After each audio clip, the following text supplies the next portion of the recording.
Hello, I am Eric Linsela. And I am Hunter Danson. And welcome to Raise a Glass, where we talk about the stories and storytellers that shape us. Hunter, today we're going to be talking about some various forms of Russian literature.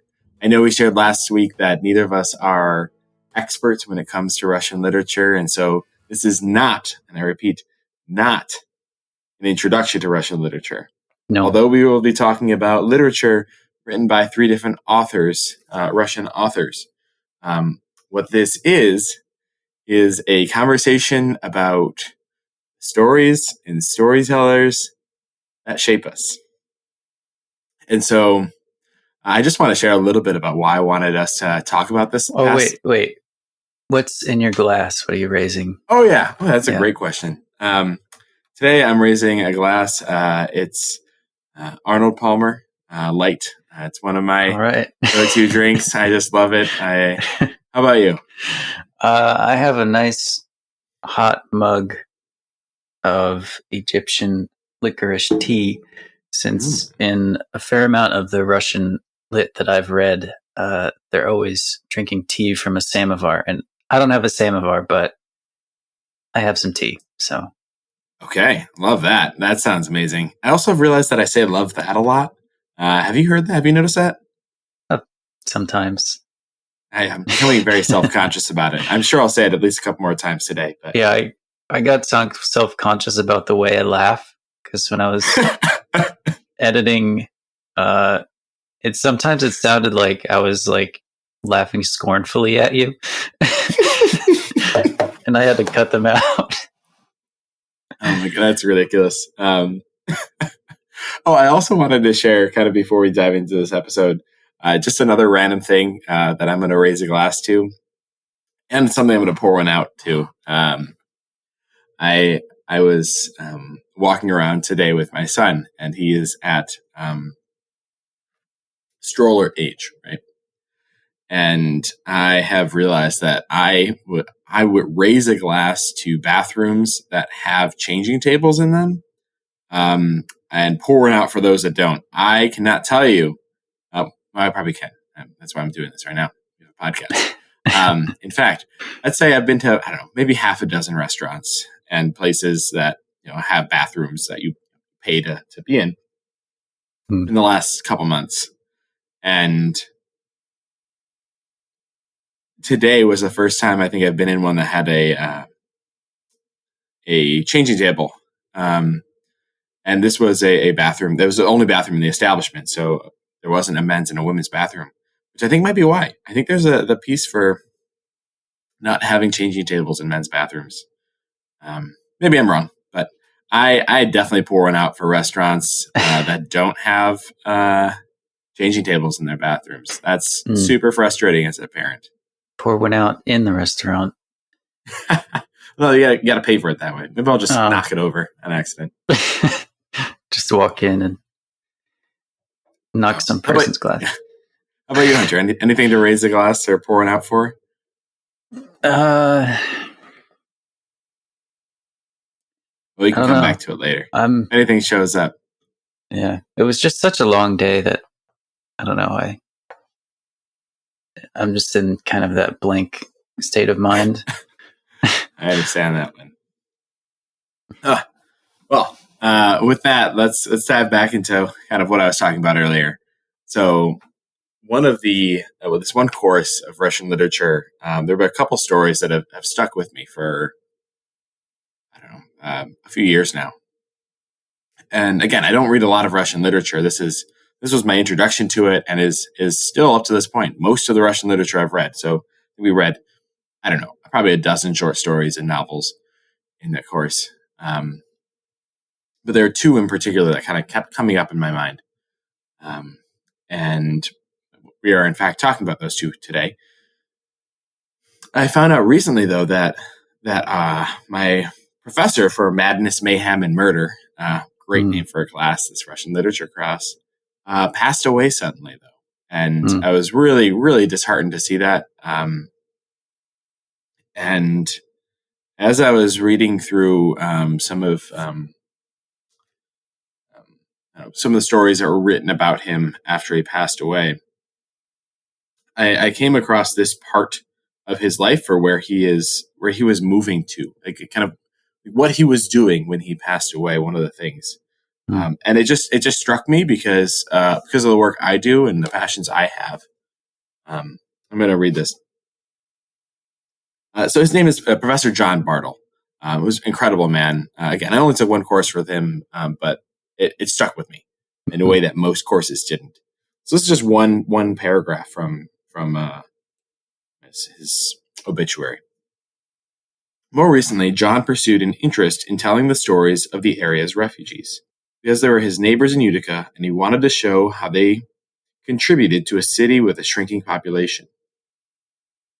He served as a co-director of the Refugee Project, a collaborative effort of college faculty members and students to document the lives of refugee communities in central New York.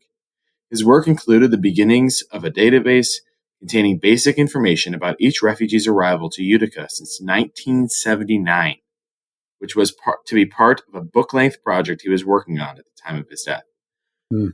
So not only was he a professor who walked us through various stories from different storytellers, but he was himself a storyteller.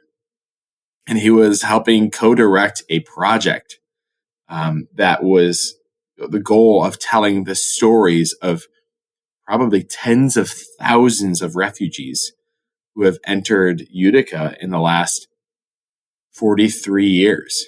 How incredible is that? That is amazing. I work with refugees in my job, and just the uniqueness of everybody's story is amazing. And I love that his passion was for telling the stories of people whose stories are untold, of empowering people who are in our country powerless in many ways when they first enter the United States. And so I wanted to honor him in what we talked about.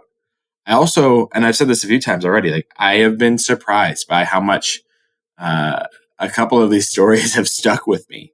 The two of which are short stories that I'm sharing, and then you can talk about kind of what we're going to be, well, the one that we read from you. But the two for me are, the first one's by Nikolai Gogol, and it's in his Plays in Petersburg Tales. It's a short story called The Nose. Yes, you heard me right. N-O-S-E, The Nose. And for those of you listening at home who have no idea what The Nose is about, let me give you my summary of The Nose. I'm sure you can find it other places. In fact, I, this past week, learned that there is an hour and 41 minute opera, Russian opera. Oh, wow. Of The Nose that I'm hoping we can play a little bit out of at the end. I started listening to it and I gave up. Is it in Russian? Yeah. As far as I understand, even better. It is big. Yes. I was trying to think, this gotta be. So The Nose. The Nose is a story that it's a short story. It starts with a barber who, upon eating a biscuit of a type, finds a nose, and not just any nose, a nose of a collegiate assessor who goes by Major. And while you think the short story is going to be about this barber and his running into the law about finding a nose, it turns out to be, in fact, about this collegiate assessor and his nose. In this short story, we follow a very prideful character who wakes up one morning without a nose. Not just like his face is just empty. At that point, like more so, like imagine if Voldemort's nose slits were just covered up. That's kind of what his face looks like. And in fact, he has some really great quotes about it that hopefully I'll share a little bit later. And And then, as he's walking down the street trying to figure out how to find his nose, he sees it. The nose has come to life and is impersonating an officer in the Russian military. And so there comes a point where the prideful major is attempting to take his nose back because it's just not appropriate for somebody of his rank to not have a nose. And the nose is like, I don't know what you're talking about. And the story ends with what had once been a talking, walking nose ending up back on the face of a major. A talking, walking nose dressed in his own clothes. That's how it goes. As a collegiate assessor. No, he was masquerading as something more than a collegiate assessor. Oh, right, yes, even right? Higher. Because one of the challenges is the collegiate assessor couldn't approach him because the nose was of too high of a rank. So, Hunter, before I share why I shared this this book, what did you think? Introduced. What did you think? I mean, the intro pretty much assures that you're going to read it to the end. Because you want to read it for us? Or?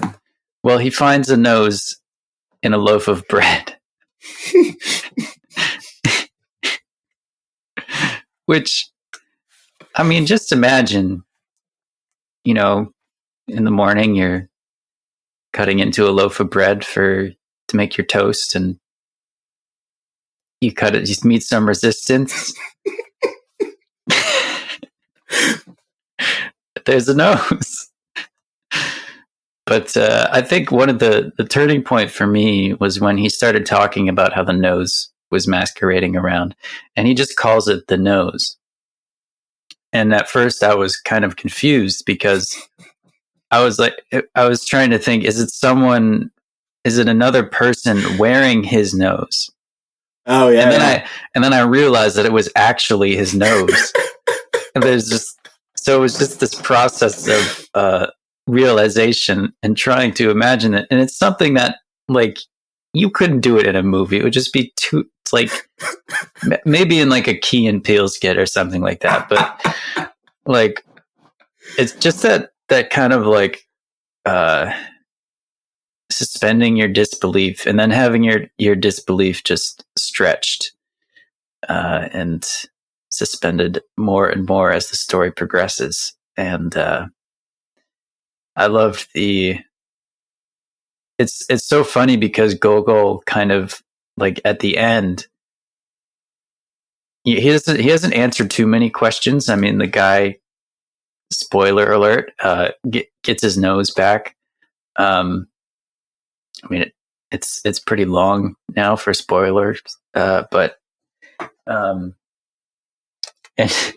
and at the end, he says, he's talking about, like, all of the strange occurrences that happen. How did it come to be in a loaf? How did the barber, Ivan Yakovlevich, which there's one quote in here that I thought was hilarious, was about the barber, he says, like any self-respecting Russian artist, Ivan Yakovlevich was a terrible drunkard. Mine says, Ivan Yakovlevich, like every self-respecting Russian tradesman, was an incorrigible drunkard. Pretty much. Great translations.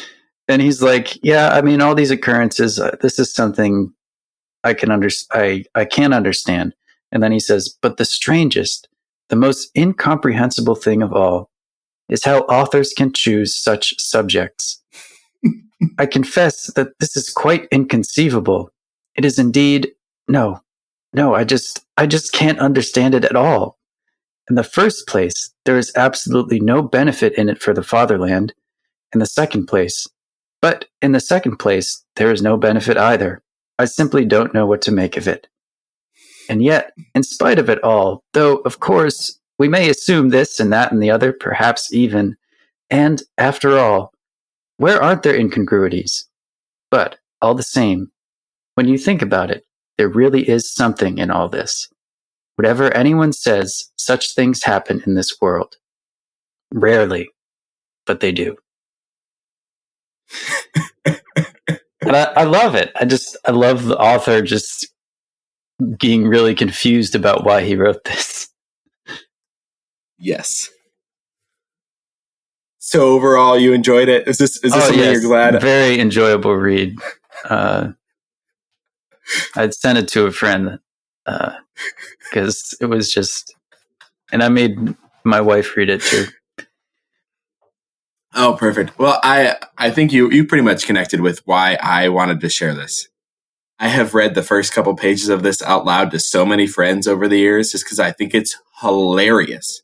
And I think that one of the things I love about Russian literature is that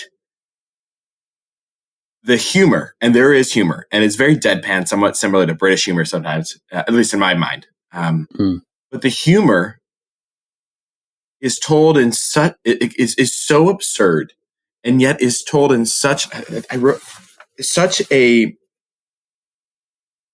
Here's what I wrote: the most decadent words to describe the most absurd things. Here's like an example of this. So the reader can now judge for himself the worthy major's state of mind when he described, instead of a not unbecoming nose of moderate proportions, a ridiculous, empty, smooth space. That's absurd, and it's hilarious. Here's another one. But at this point, proceedings become enveloped in a fog, and we know absolutely nothing of what ensued. Those aren't even my favorite quotes. I'll talk about that as we talk a little bit more. But this to me is a wholly unique short story. It is something that I think, like, if somebody doesn't know Russian literature, I think it's a great introduction because it's ridiculous, but it communicates in such a way that is, if you've read any Russian literature, you can read this and be like, oh, this is Russian. This is Russian literature, even though it's also completely out there. Yeah, I think that's something I realized when I started reading, not just Russian literature but classics as well. And I mean, like I started with Crime and Punishment, which has this really heavy title. And it's like pretty famous book. It has a lot of weight to it. But I started reading it and I started laughing because Dostoevsky is funny. Yes. Like, he is hilarious. And he was influenced by Gogol. And I think that's one of the things that humor that you talked about that you get in Russian literature that is at once ridiculous, and yet, as Gogol says, but there really is something there. Yeah. But can I read? This is my favorite quote. Can I? It's a little bit over a paragraph. Can I read this for you? Yeah. So this is from the perspective of Kovalyov, who was the major, otherwise known as the collegiate assessor. And he's just he knows he does not have a nose, and he's trying to do something about it, and he hasn't been able to figure out what to do because nobody's taking him seriously. Biting his lips with annoyance, he left the pastry shop, and, contrary to his custom, resolved not to look or smile at anyone. Suddenly, he stopped dead in his tracks by a doorway, as an inexplicable phenomenon unfolded before his eyes. A carriage stopped at the entrance. The doors opened and, stooping, a gentleman in a uniform sprang out and ran up the stairs. Imagine Kovalyov's horror and amazement when he recognized this person as his very own nose. This extraordinary spectacle caused him to reel with astonishment, and he was barely able to retain his footing but he resolved at all costs to await the nose's return to its carriage and stood there, shaking feverishly. He is waiting for his nose to return because that's the most appropriate thing to do. Because that's absurd. That's my addition. Sure enough, 2 minutes later, the nose emerged. He wore a gold-braided uniform with a high, stiff collar. He had on buckskin breeches, and by his side hung a sword. From his cockaded hat, it was apparent that he pretended to the rank of state councillor. It was also clear from his demeanor that he was on his way to pay a call. He glanced to left and to right, shouted to the coachman, "Let's be off," climbed into the carriage, and they galloped off. Poor Kovalyov almost lost his mind. He did not know what to make of this most extraordinary occurrence. Indeed, how could one explain the fact that a nose, which only the previous day had still been attached to his face, unable to ride or walk, was now wearing a uniform? He set off in pursuit of the carriage, which, fortunately, did not go far before stopping in front of the Kazan Cathedral. It's his nose. If you don't need... I think it... You go. Well, I was just going to say, I like how the main character's main concern, the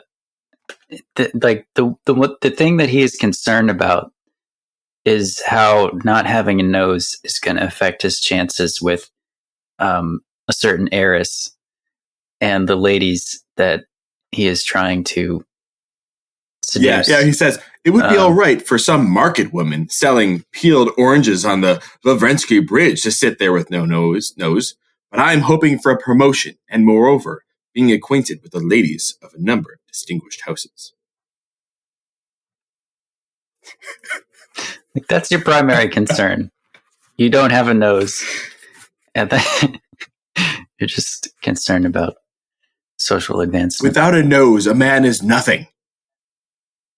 That's what he says at one point. Yeah. Takes your honor. When he's like wishing that he had lost his nose in combat or something, you know. Oh, he's right. Like, he would rather have lost an arm or his ears. He's like, combat. I could handle no ears. It would be challenging, but it's not like losing a nose. Right.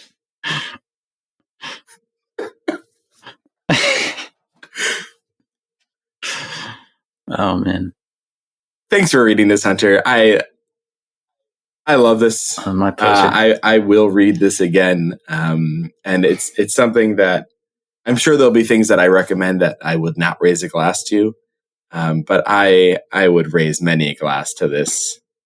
Oh yeah. This piece. What do you think about that? What is your kind of general takeaway? What you've already shared that you've shared it with a couple other people. I'd be interested to know if you know their responses or kind of what your takeaway from this is.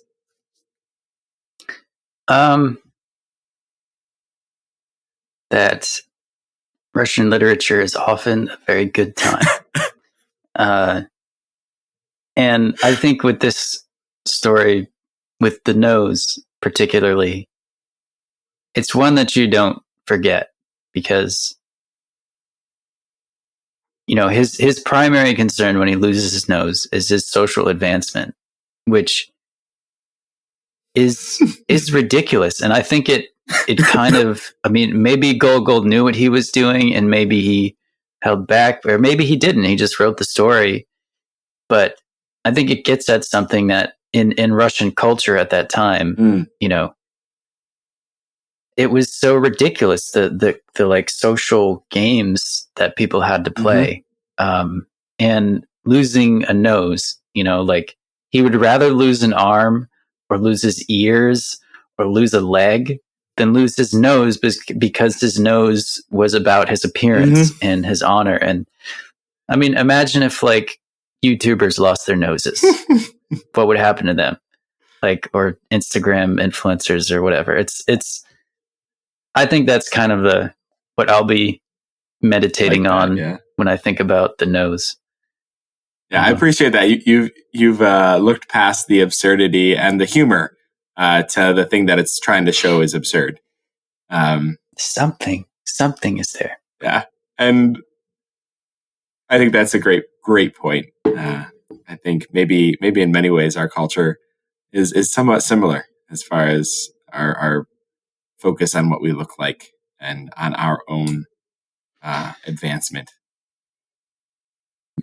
Yeah. I'm just glad he didn't wear glasses, because imagine how would he wear glasses if he didn't have a nose? Oh, right. Yeah. That'd be tough. Nothing to bridge the divide. Glue him on in his eyes. Like Morpheus, who just have him there. Morpheus, right? Yeah. Yeah. Yeah. So on to Notes from Underground. And you can't really see it on the video, but I look like I'm talking from the underground. Yeah, I like that. Because it's very dark in this room.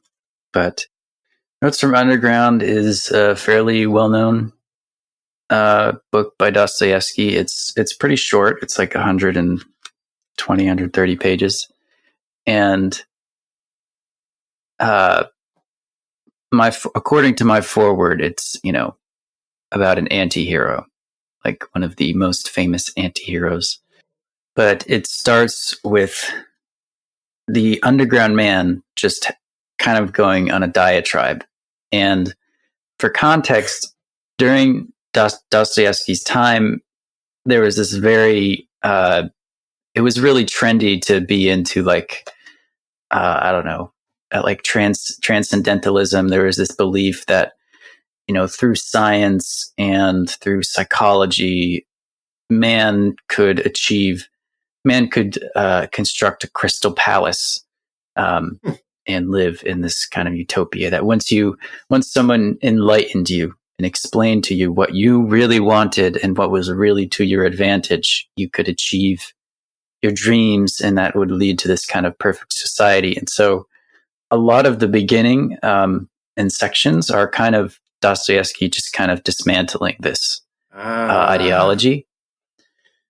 And then the second half of the book is more a narration of events in the underground man's own life.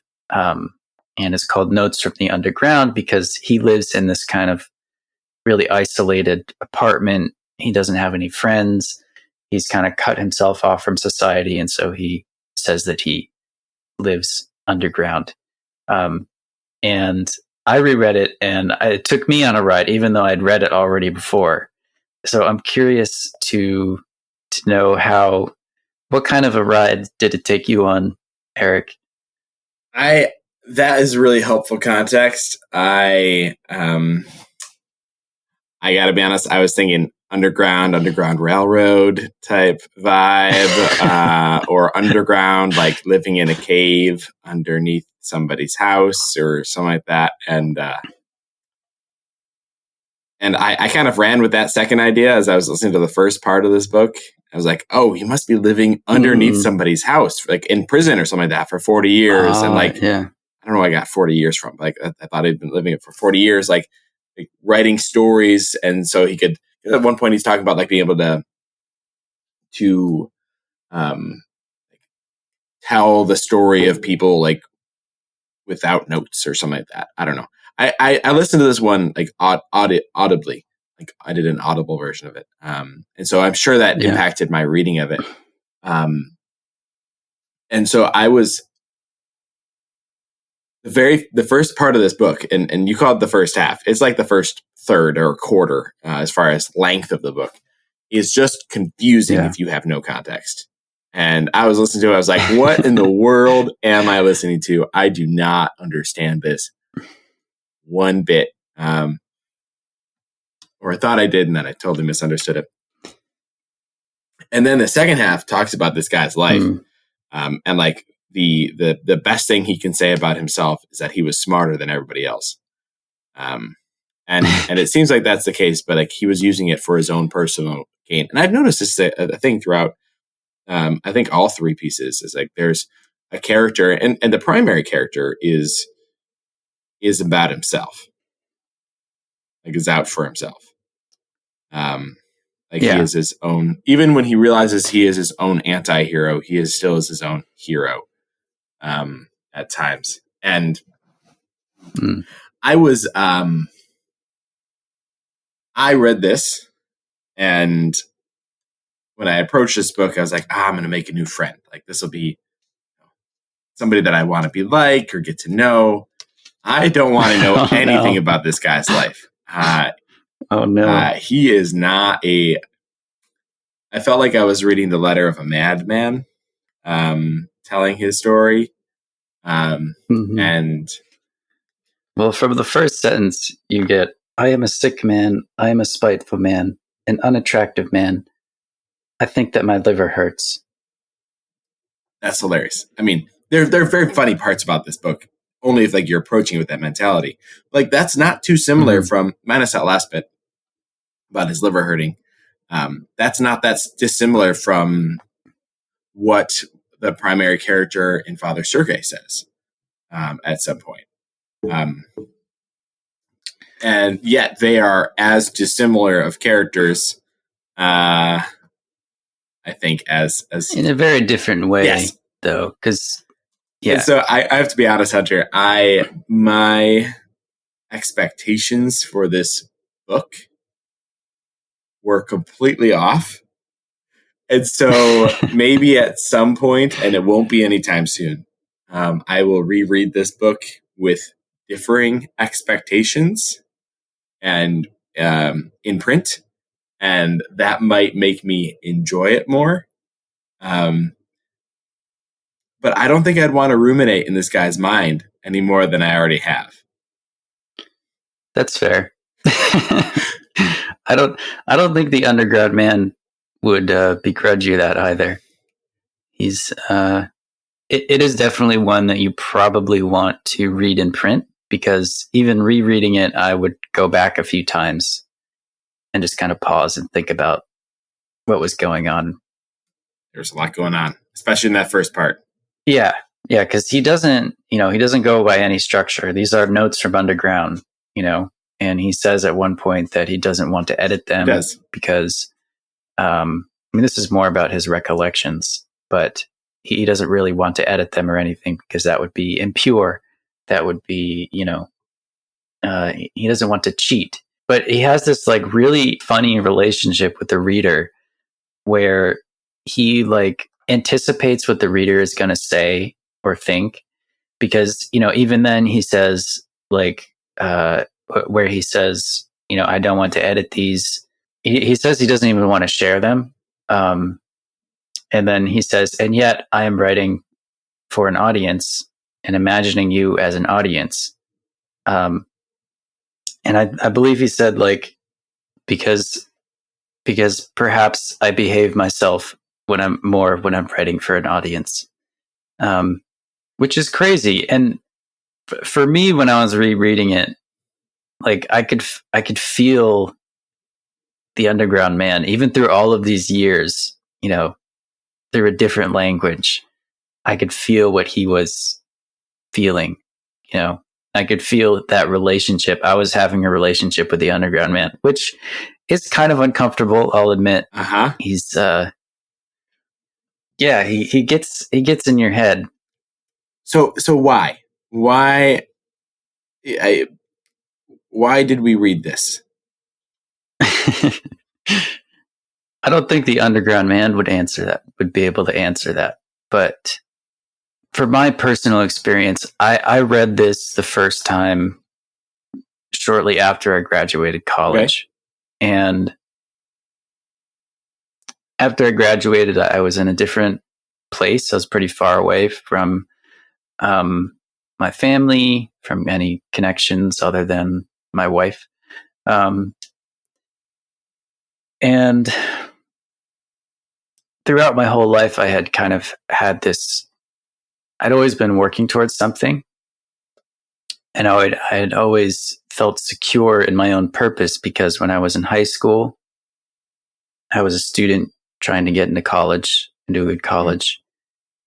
When I was in college, I was a student trying to get good grades and graduate and get a good job. And I got a job that was not a good job for me. I was working at a call. You need to know Hunter to know Yeah. why this is a terrible job for him. But please, sorry for interrupting. Oh yeah, it was. I was working at a call center, and I'm sorry. I think Eric can explain why he's laughing.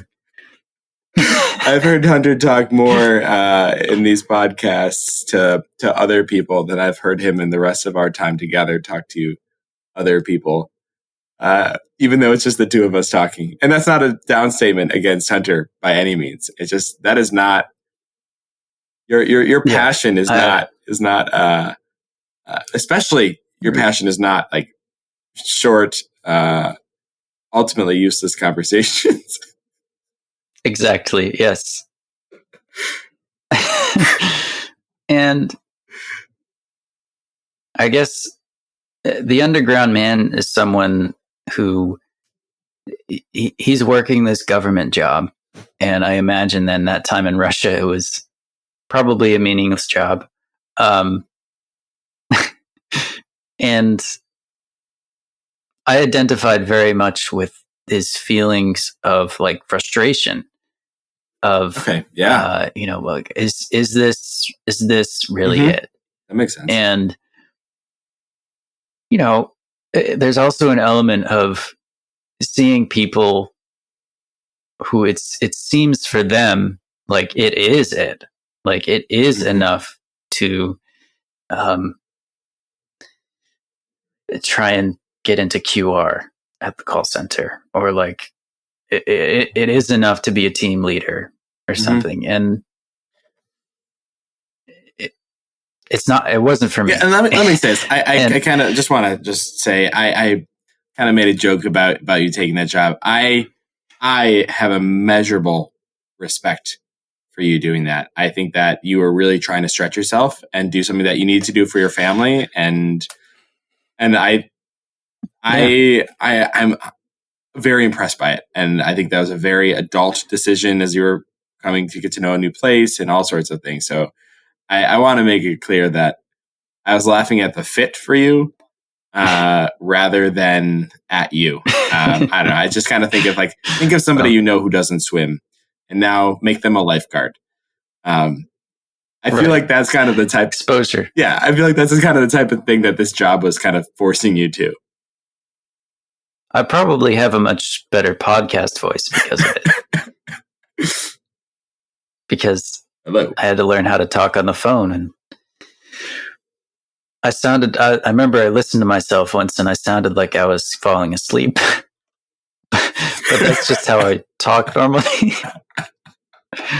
So I had to practice on not sounding like that, which I made some progress. But Unfortunately, or maybe fortunately, I don't know. You've got a best friend who can't shut up and always sounds like he's about to drink another cup of coffee, or is drinking another. I don't know. I interrupted while you were talking about why you shared this. It seemed like there was something else you wanted to share about that? Yeah, I'm just looking through my quotes. He has these little one-off sentences where he would say that he would go and visit his supervisor on a Tuesday because he would suddenly feel the urge to embrace mankind on a Tuesday. And that's something that I would struggle with a lot. Right? Yeah. Where like when I would get home, I wouldn't want to talk to anyone except my wife. And being outgoing is hard for me, even to people that I like. It's an effort for me to go somewhere and meet people and try and arrange things and all that kind of stuff. It's just totally exhausting for me, even though I know that it's worth it. It takes a lot for me, and that's just part of being very far over on the introversion extroversion scale. But I think rereading it this time, I think that what the Underground Man does so effectively is show that we need more than reason to get through life. I see that. Because he says, towards the end, he says, all I have done is taken to an extreme what you have been too afraid to do. Yeah. Because, the first third is addressing this kind of faith and reason that man can become totally enlightened through reason and logic. But the underground man is very smart. Very smart. Very smart. And he's not just bragging. Like he eventually he proves that he is quite smart.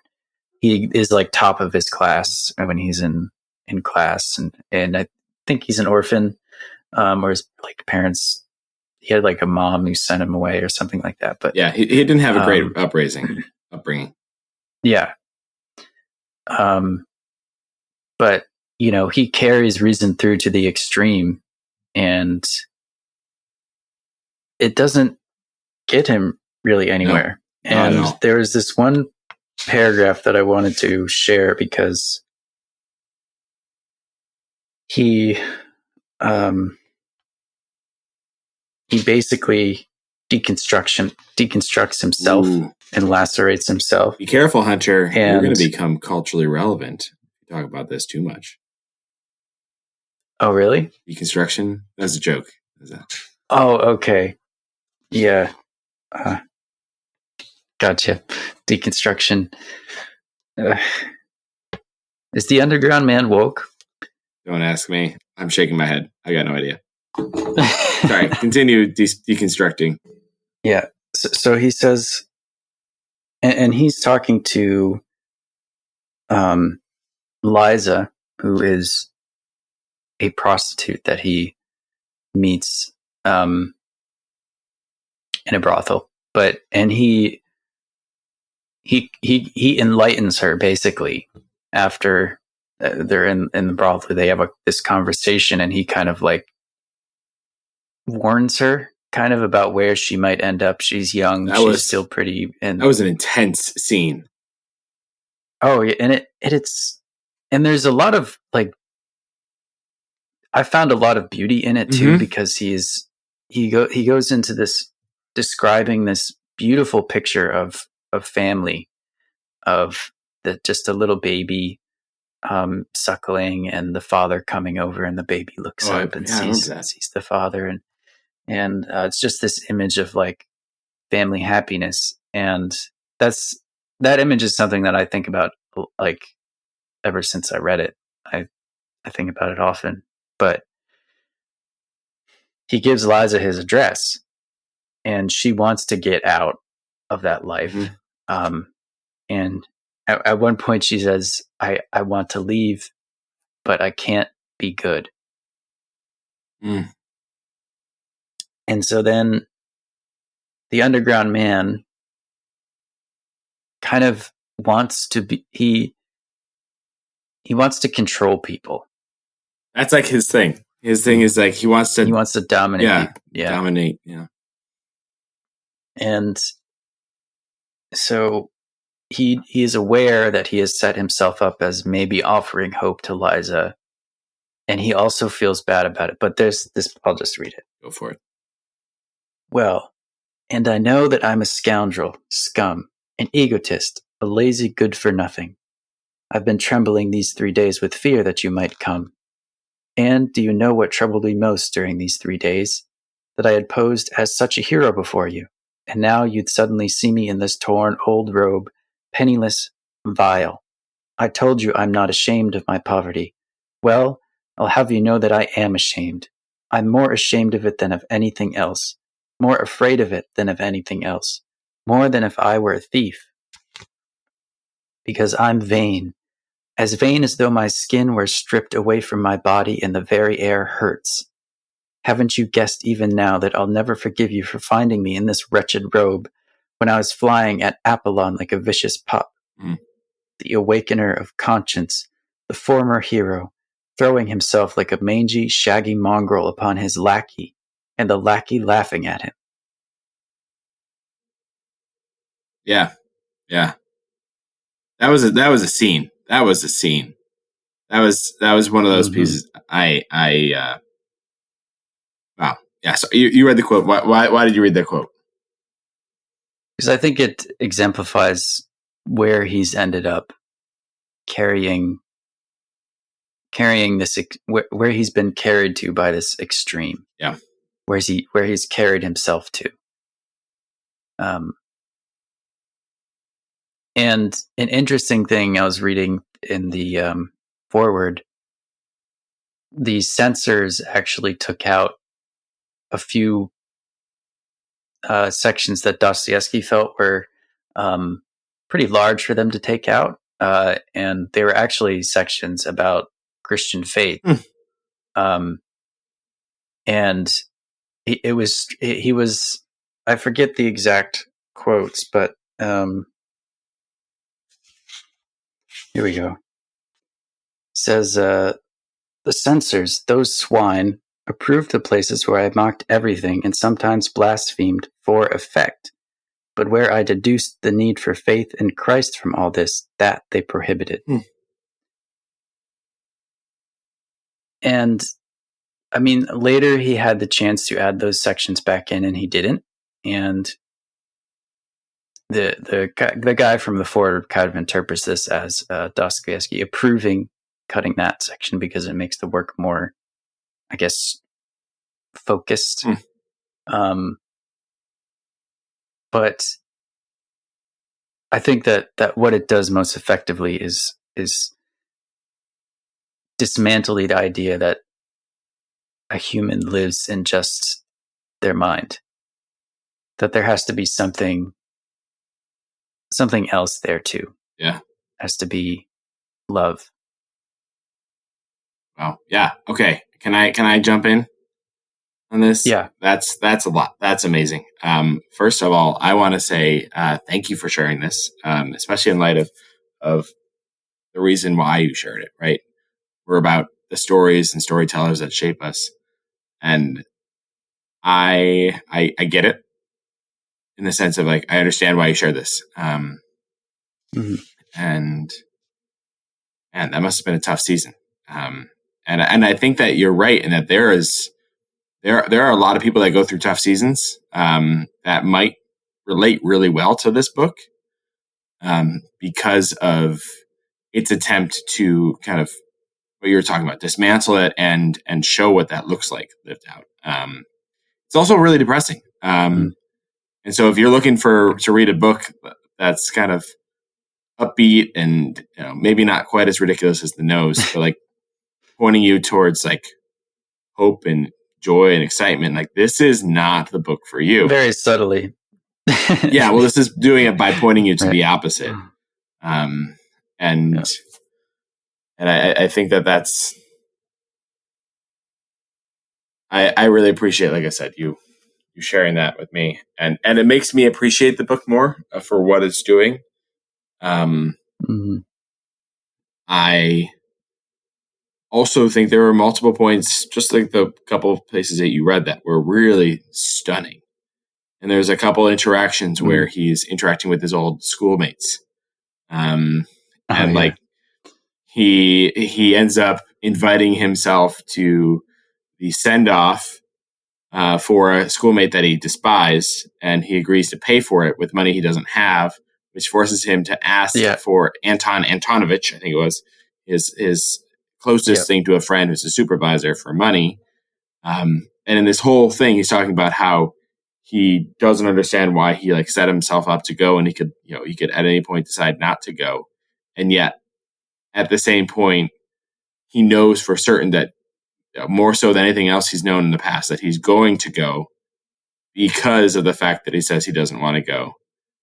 And then after it, he wants to duel this one character, this same person, for all of these reasons. And like, that's how good old Zverkov. That's how he ends up at the brothel, which he doesn't call a brothel. He calls it the type of establishment that by day is different, and only people of a certain repute and knowledge know of it.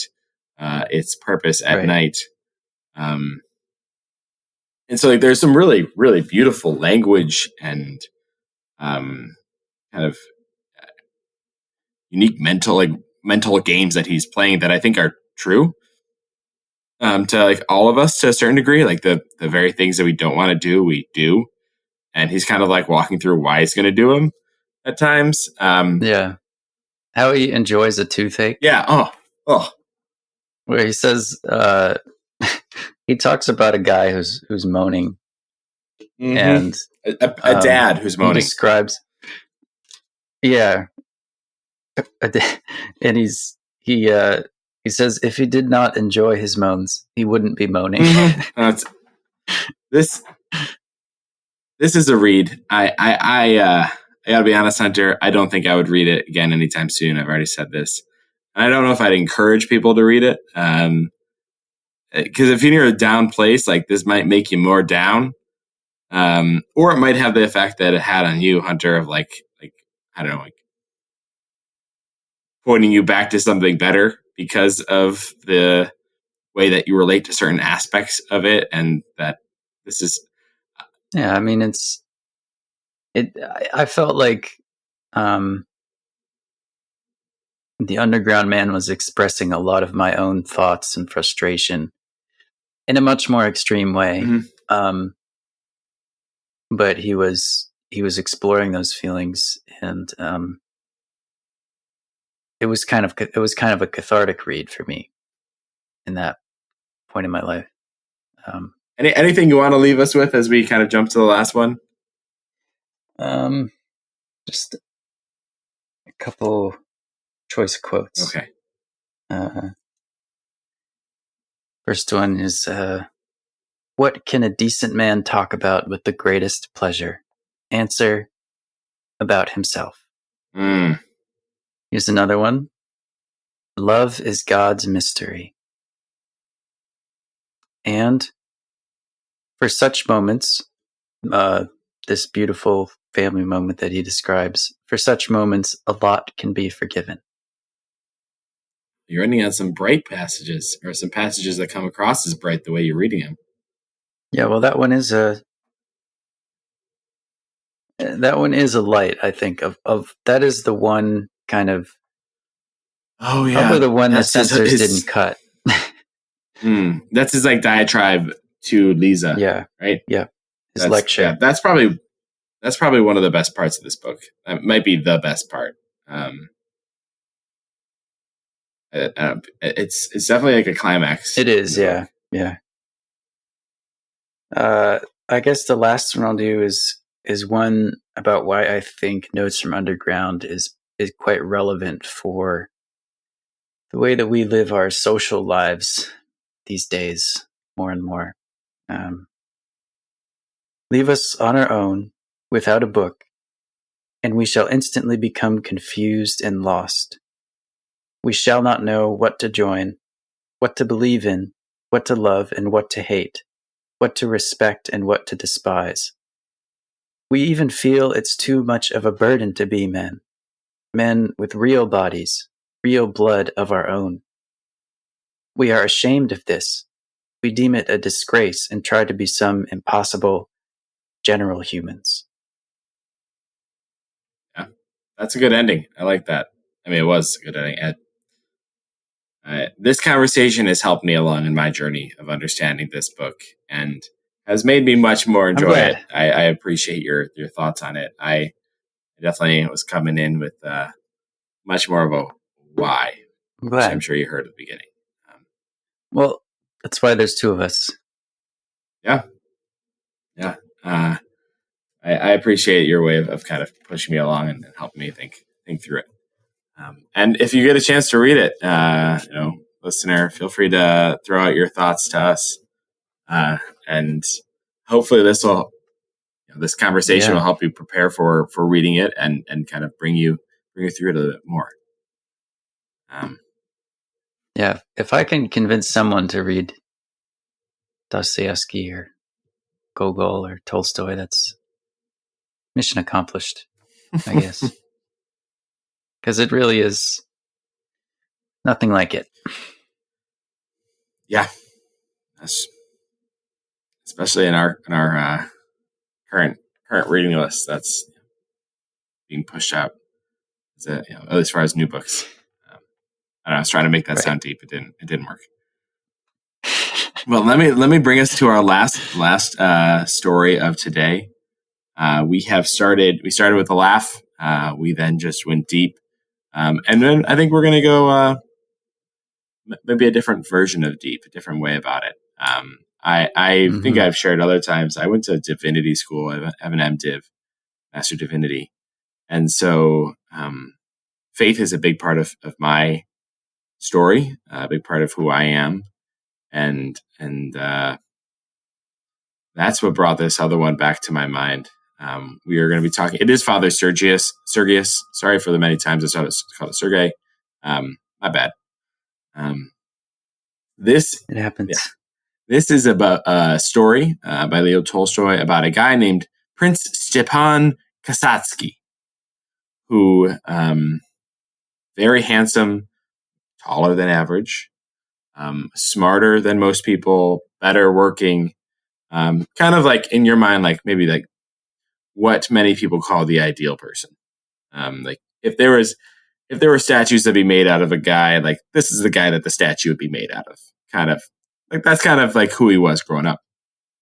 And it's a story of him and his love for starts with his love for the Emperor Nicholas Pavlovich, who's Nicholas I, and wants to be just like him and kind of become one of his royal aides.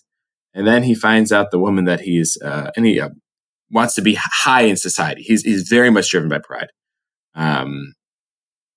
Wants to be very high in society and gets engaged to this woman who's high in society, like in the top or inner circles, only to find out 2 weeks before their wedding, and there are spoilers here, sorry, that she was the mistress of the emperor, at which point his entire life tailspins and he decides to become a monk. And then it's about his story continuing as a monk, becoming the best monk, like the monkiest monk. Oh yes, makes all the monk bread. One monk to rule them all. Yes. One monk to find them. And from being the best monk, he becomes ends up becoming a father, like not a father of a kid, but like that role, and then becomes a hermit. And throughout all of these pieces, he kind of keeps falling back into this, these other sins in his life. And it ends with him even forsaking all of that and becoming a wanderer and being exiled to Serbia.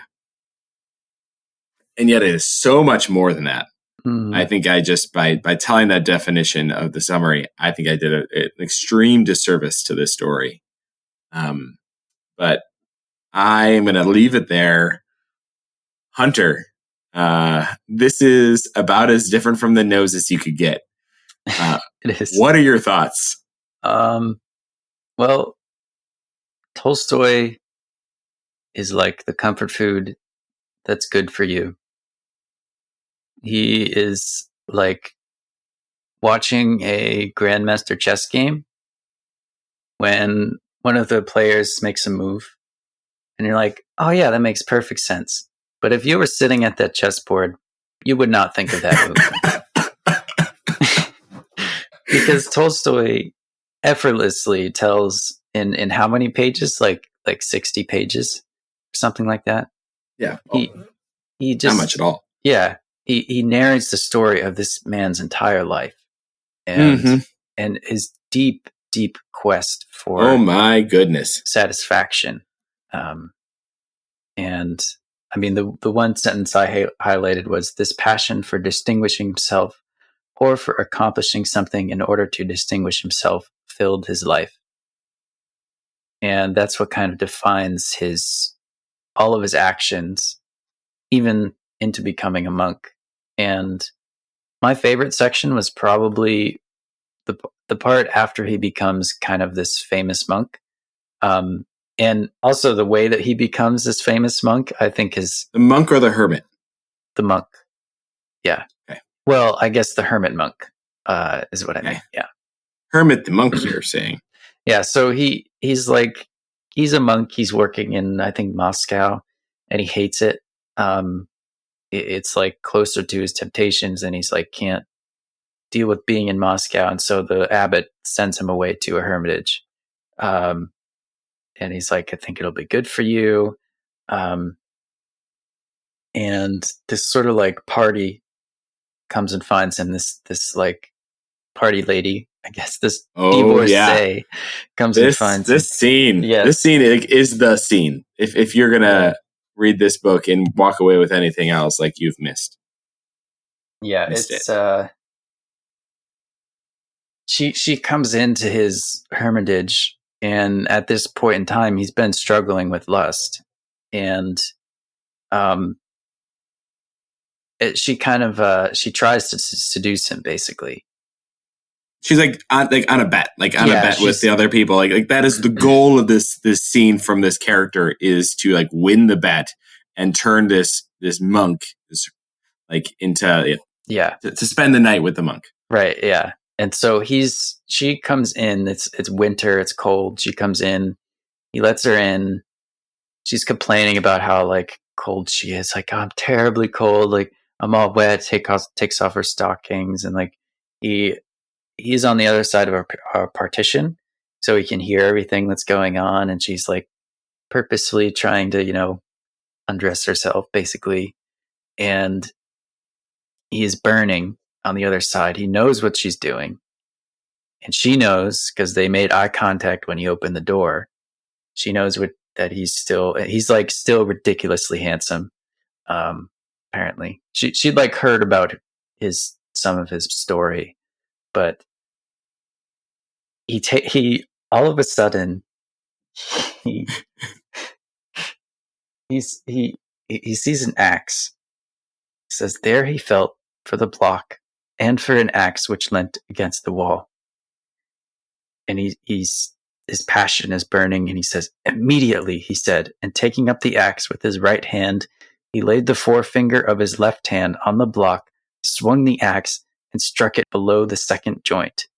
The finger flew off more lightly than a stick of similar thickness, and bounding up, turned over on the edge of the block, and then fell to the floor.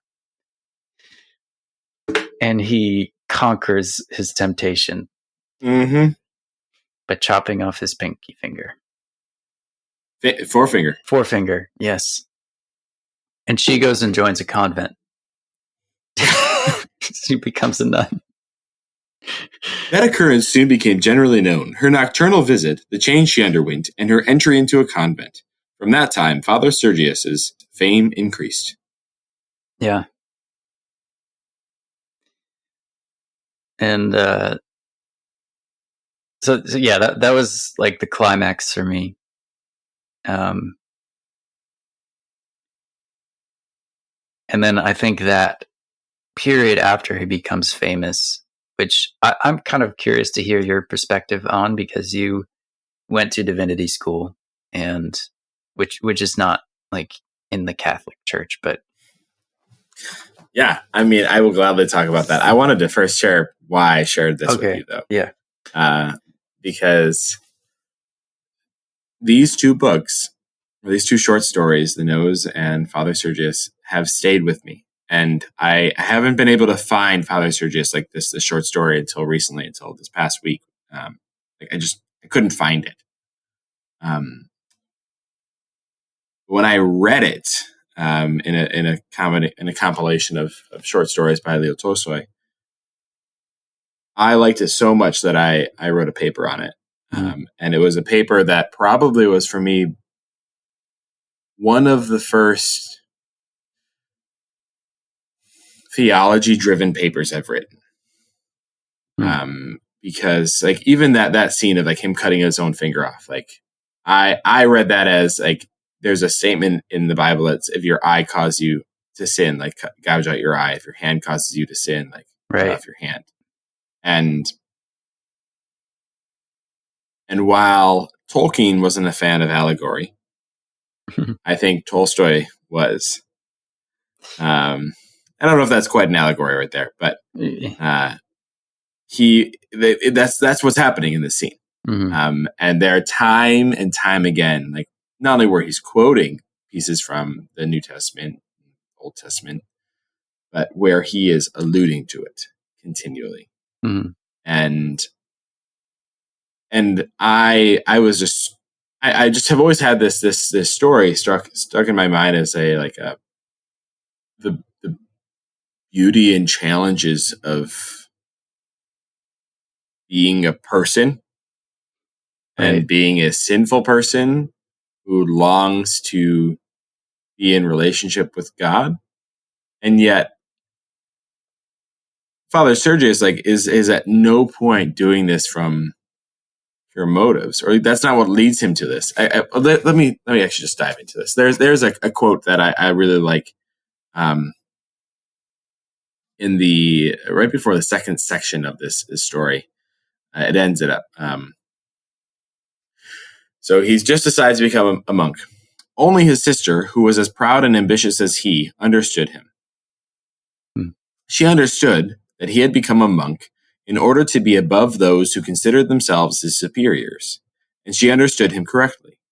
By becoming a monk, he showed contempt for all that seemed most important to others, and it seemed so to him while he was in the service. And he now ascended a height from which he could look down on those he had formerly envied. But it was not this alone, as his sister Varvara supposed, that influenced him. There was also in him something else, a sincere religious feeling which Varvara did not know, which intertwined itself with the feeling of pride and the desire for preeminence and guided him. His disillusionment with Mary, whom he had thought of angelic purity, and his sense of injury were so strong that they brought him to despair, and the despair led him to what? To God, to his childhood's faith, which had never been destroyed in him. I just love that. You said earlier Tolstoy is kind of like is like a feast. Mm-hmm. And I think that's true. And I think that this short story does more than I think anything that the two of us together could write in the next 20 years. Like in so few pages. And that's not a statement against either of us. I think you're an incredible author. I love reading your work. It's just, I think so few people can hold a candle up to Tolstoy and hold a candle up to this. Like this is, honestly, the ultimate piece and why I have thought about this book, the short story for years is in the last section of it. In this last section, he has foregone being a hermit because he was realizing he was doing it again for selfish means, and it comes to this point where it's like, hey, I should. I don't even know if I should believe in God. God's not real. I'm just going to commit die by suicide, and then he falls asleep and has a dream. And it feels like God's, and like in the dream, he's told to go find Pashenka, who's this girl that he grew up near, and takes it as a word from God. And so he goes and finds her and asks her about her life. Asks her not to tell anybody who he is, and shares that he is a fallen murderer, adulterer, all these sorts of things, which to some degree are true, and within his framework for understanding the world are very true. If you look at kind of things that Jesus said, and he talks with her, and he hears about her story, and she doesn't go to church very often because she can't, and she shares honestly. Sometimes she sends her kids all the time. She goes when she can, but partially she feels ashamed because of her clothing, and partially she just is lazy. Well, she's got a lot on her plate. Yeah, but she said she calls herself lazy. She calls herself lazy. Yeah. And that's the thing is she says all these things, and he realizes after talking with her, it's this paragraph, and where I said that the cutting off this finger is the climax, is like the thing you should remember. I think I would still hold to that. The piece for me though that drives me to this is this paragraph. So that is what my dream meant. Pashenka is what I ought to have been, but failed to be. I lived for men on the pretext of living for God, while she lived for God, imagining that she lives for men. Yes, one good deed, a cup of water given without thought of reward, is worth more than any benefit I imagined I was bestowing on people. But after all, was there not some share of sincere desire to serve God? He asked himself. And the answer was, yes, there was. But it was all soiled and overgrown by desire for human praise. Yes, there is no God for the man who lives as I did for human praise. I will now seek him. I think, and I have long been of this thought. I highlighted the same paragraph. It's astounding. I have done. I was a pastoral resident for a time. I've been did some hospital chaplaincy and college chaplaincy, and now work with churches. And I have noticed that there is a thought among many attenders of churches and non-attenders of churches that religious leaders, pastors, monks, imams, you name it, are in some way elevated above others, like priests, and have and are closer to God, or are closer to whatever the goal is to be close to within the faith tradition. And I think there are some traditions that would say that. I have noticed in my own life that I think that is not the case, and I don't think that that's the way that a biblical framework points to either.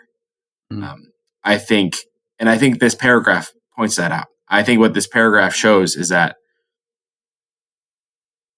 you don't have to be of any status, of any leadership piece. Like, what matters is, where is your heart? And what does it look like to live out your faith? It looks like living out day by day a love for others. And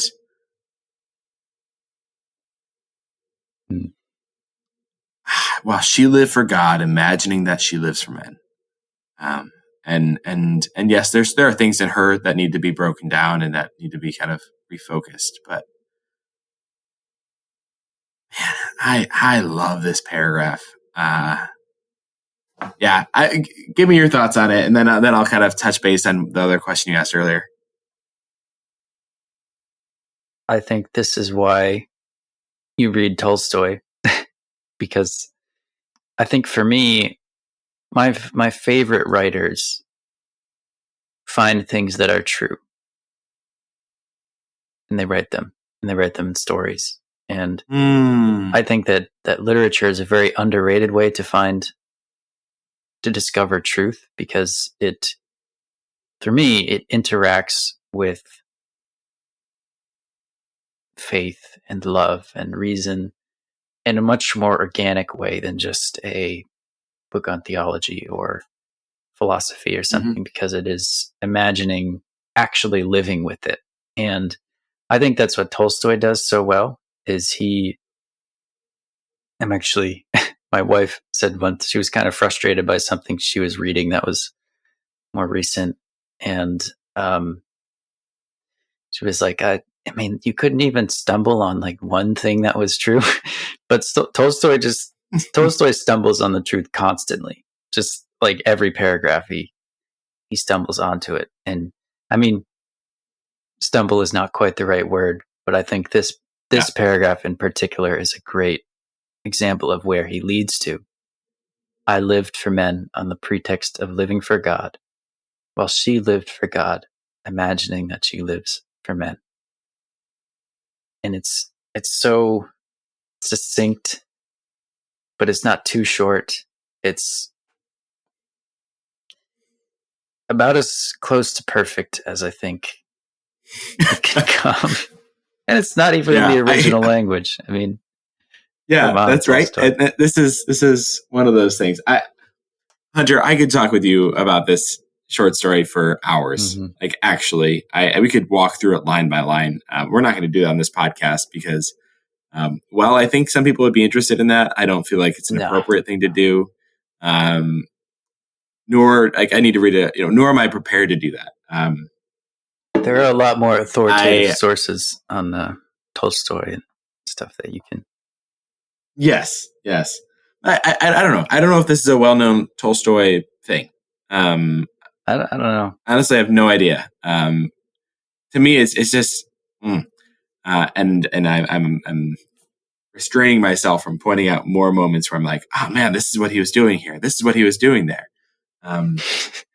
What I want to say, in relation to your question earlier about that section where he becomes so famous that he is drawing so much attention that he becomes a tourist attraction and stops being able to do the things like pray that made him famous.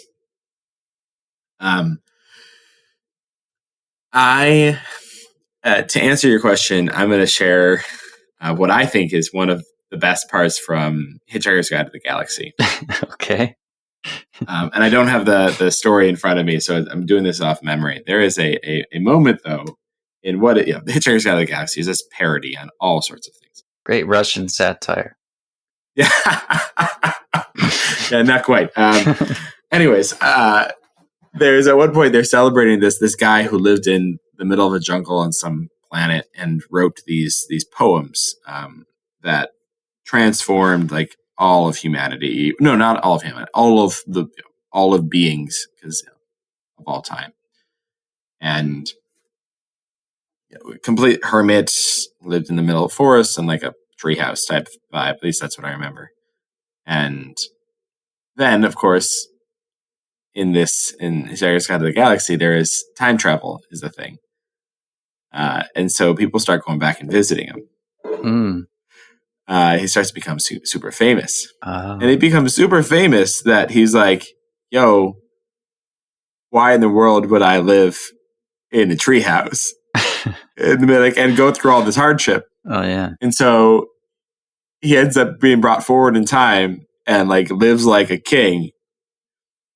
But the worry is, and this is the absurdity of Hitchhiker's Guide to the Galaxy, that his writings will no longer be the case because he's no longer lived the life. So he goes back in time and records all of the things that he wrote beforehand. So he records his original writing so that in the timeline they're able to continue forever onward, and then goes back to living like a king. Oh man, it's hilarious, and I think it's getting at that point of so often. There are so many churches and it's not just churches; it's all sorts of spaces that end up idealizing a specific person, and Christianity is not about the religious leaders. Jesus was not about the religious leaders. In fact, those are the people he calls out most when he was here on earth. Christianity is about Jesus and pointing people back to Jesus. And it is so often the case that we idolize, put people in the place of God. And one of the things you don't see talked about often is the internal monologue and story and struggle of the person who's been placed in the space of God, this idol. And that's what this story does. Right? Because he all of a sudden stops caring. And then all of a sudden sleeps with somebody.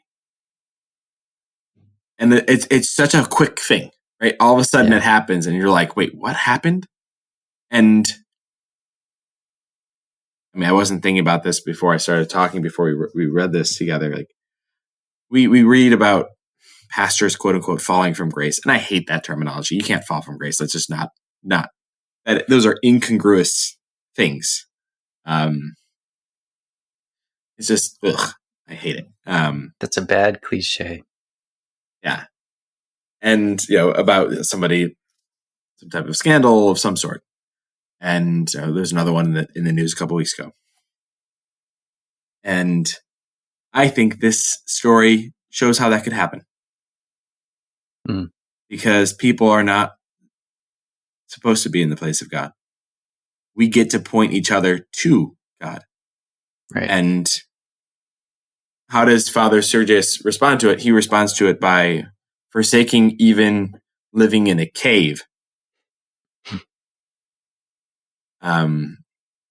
to learn from a single mother who was abused by an alcoholic husband. And who forsaking a life where he eats well and he doesn't have to do any labor.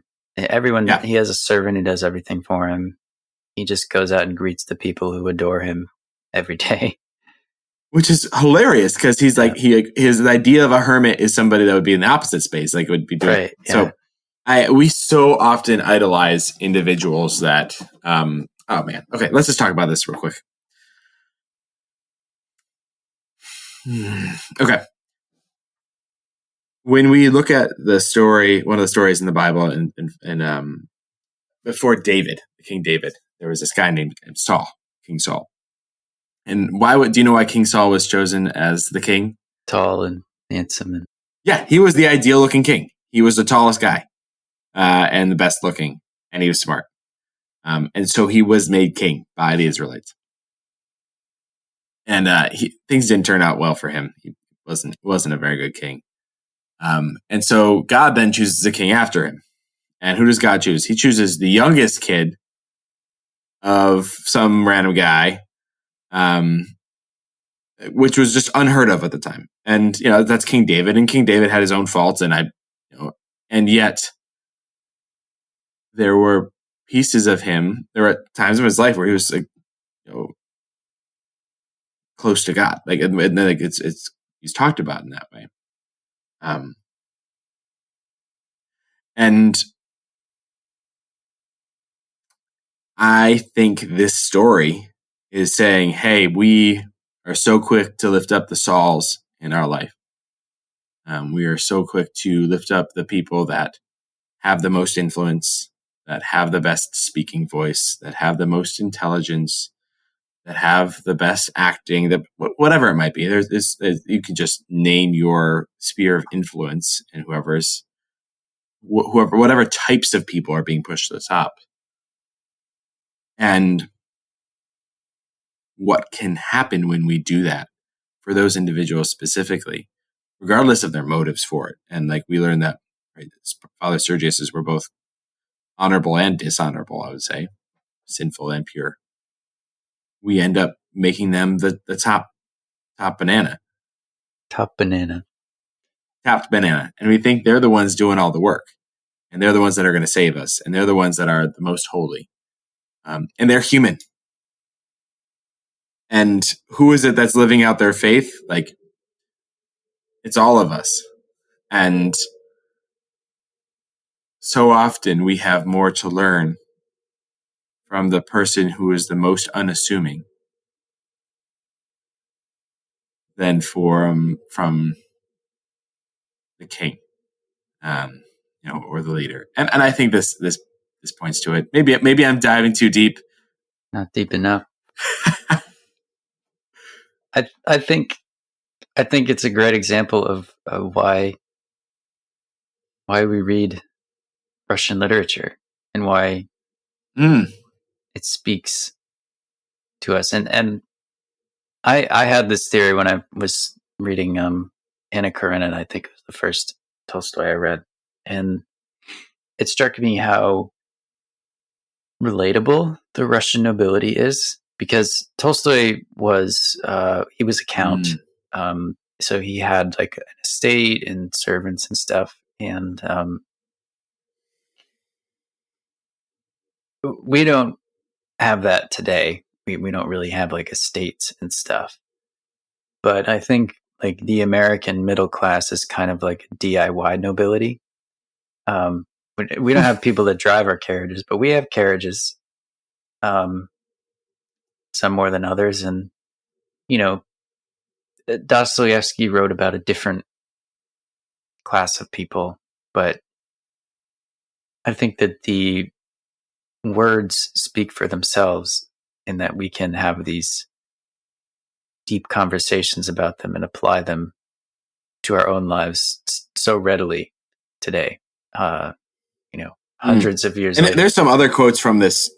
There's some other quotes from this story that would do that same thing, that we didn't even talk to, about the way that men view women, and the way he's calling out previous generations and what current generation is doing, that I think is really interesting. And I just think it's too much for our current time. I know we're already kind of running a little bit longer. We're not doing a deep dive. We're raising a glass. Raising a glass. Hey, Hunter, I would love to kind of close out this section of the story with another quote. Is that okay with you? Yeah. Okay. So towards the end of Father Sergius's time, often finding a copy of the Gospels in a hut, he would read it aloud. And when they heard him, the people were always touched and surprised, as at something now yet new, yet familiar. When he succeeded in helping people, either by advice or by his knowledge of reading and writing, or by settling some quarrel, he did not wait to see their gratitude, but went away directly afterwards. And little by little, God began to reveal himself within him.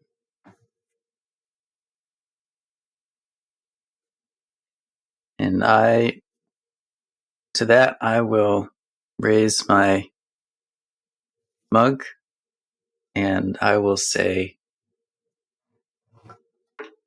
Udim Starovi, which, please forgive my mangled pronunciation, means let's be healthy, or to our health in Russian. To our health.